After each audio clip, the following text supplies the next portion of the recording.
Oh yeah, man. That was the time that Lionel Richie was on top of the world. Brother couldn't do no wrong. But he had the rest of the Commodores sweating bullets.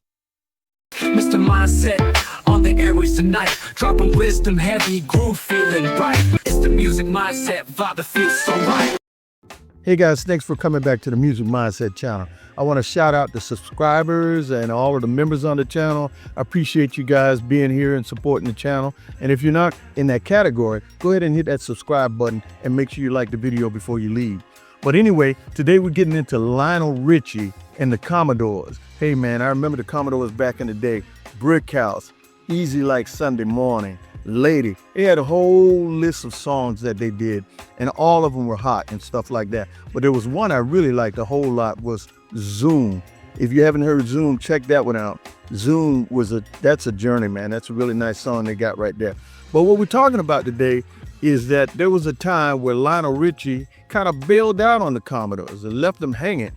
I remember back when it happened, I wasn't aware of it. I was a lot younger and I wasn't aware of what was going on. All I know was Lionel was no longer singing with the Commodores, but they were doing some new song and stuff like that. Didn't pay it too much attention. I was like, hey, it's still the Commodores. But it's a big story behind that. And there's a lot of drama that went on, but not as bad as we thought it was, or maybe so. We'll see. We'll check that out in a video. So hang around for a few minutes and you'll learn something about what happened with Lionel Richie and the Commodores and how it really went down. And I do it all again and again. Whoa. So, this is the real story of why Lionel Richie left the Commodores, what really went down behind the scenes, and how one record gave the Commodore band name a second life. The story starts back in 1968 at Tuskegee Institute in Alabama, where a group of freshman musicians from two campus bands, the Mystics and the Jays, came together to form what would become the Commodores. They didn't have a name at first, so William King from the Mystics decided they would flip open a dictionary and find one. He blindly ran his finger down the page and landed on the word Commodore and said, "That's going to be it." He later joked that he almost stopped on the word commode. Man, that would have been a stinker. Okay, I know.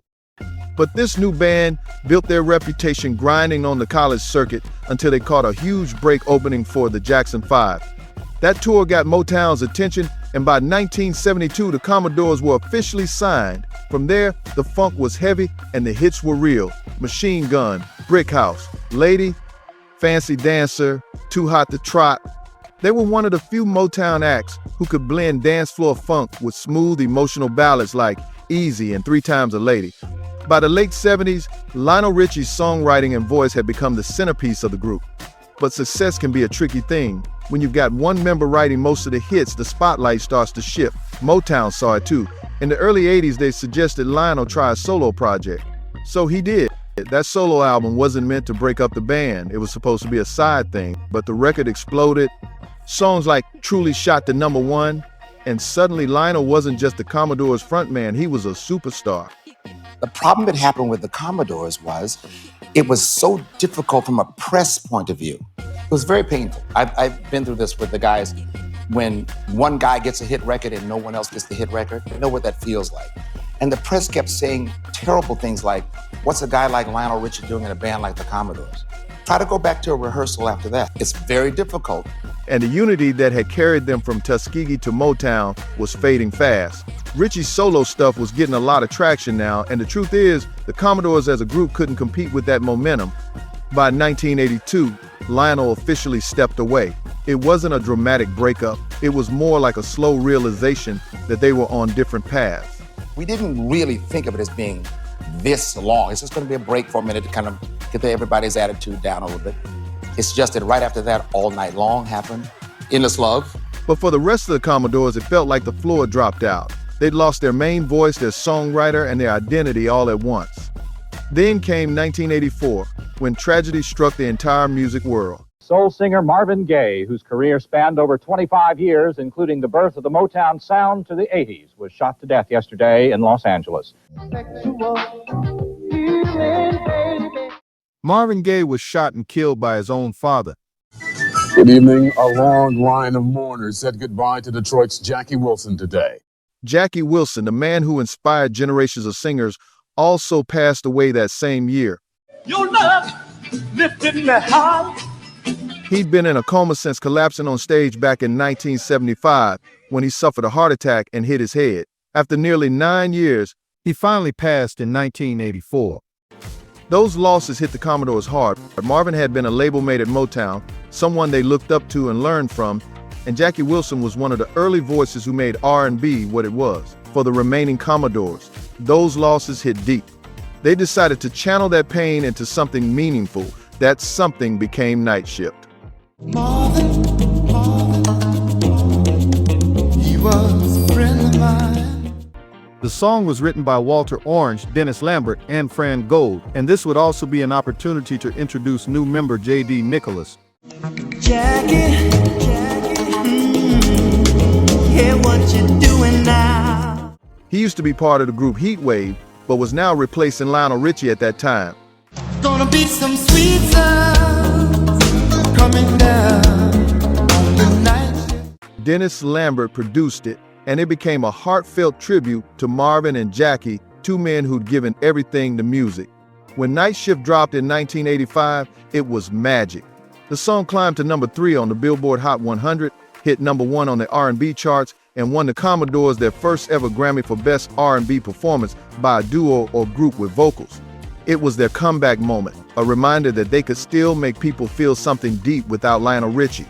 Yeah, for some fans it kind of felt like redemption. For the band, it was just proof they could survive under the name. Now, Nightshift didn't erase Lionel Richie from the band's history. It more importantly expanded the legacy of the band and showed that the Commodores still had heart, still had soul, and still had something to say to the world. Oh, talk to me so you can see. And in the years that followed, the Commodores continued to record and tour, but with more changes to the lineups. Sadly, founding member Milan Williams, the keyboard genius who helped write Machine Gun, passed away in 2006 after battling cancer. Meanwhile, Lionel Richie's solo career took him to global superstar multi-platinum albums, massive tours, and timeless songs that became part of pop culture forever. He was inducted in the Rock and Roll Hall of Fame in 2022, and these days you can even see him on American Idol. Today, the Commodores are still performing, still drawing crowds, and still carrying that Tuskegee legacy into new generations. The Commodores were inducted into the Alabama Music Hall of Fame, the Vocal Group Hall of Fame, and have sold over 70 million records worldwide. So when people ask, did Lionel Richie kill the Commodores, the real answer is no. And the band's breakup wasn't actually betrayal, it was evolution. Fame, success, and timing is what really pulled them apart, but the spirit of the Commodores never died. Nightshift proved that. Even after all the changes, all the losses, and all the years, the music still speaks. The Commodores rose, fell, and rose again. Yeah, and that's it in a nutshell. I tell you what, the Commodores is one of the greatest bands in America and around the world, especially back in the day, and they continue to do good work out there in the music scene. But they went through a whole lot there, man. Some people had me thinking that Lionel Richie was just a troublemaker, but it wasn't quite that. I mean, the man was looking at opportunities. He was writing the songs. He was singing some of the songs, except that one song. A lot of people think that that's Lionel Richie singing Brick House. It is not. That's Walter Orange singing that song, making that thing funky. But besides that, them together, man, they made a good match while it lasted. I don't know if they're ever going to be a whole group, especially that they lost some members now and stuff like that. But that's one of the greatest bands to ever pick up an instrument. And I hope you appreciate that type of stuff on the Music Mindset channel. And I'm going to see you guys next time. I hope you're here when I come back.